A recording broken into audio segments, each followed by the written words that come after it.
sing sugih kersane para nayo. Sae nih sae. Wis enggal tindak. Nggih. Ayo prajurit.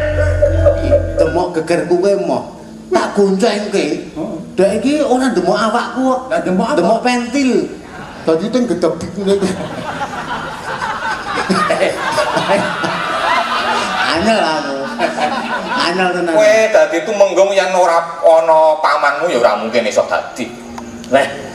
An mboten apa-apa. Aku dadi tumenggong kuwi pengalamanmu apa? Kowe dadi tumenggong kuwi nek mung paitan. Pengalaman itu mboten penting. Nah, ya iki kan namanya jahe, nek ora mangan kok kelapor. Nama saja, susu telur nang jempol. Enak tenan iki. Ya karep iki kan untuk menghibur dia lho. Oh, ayo, nama tekapul. Nggih, bulane bulan batu tinggal. Diombe pesen.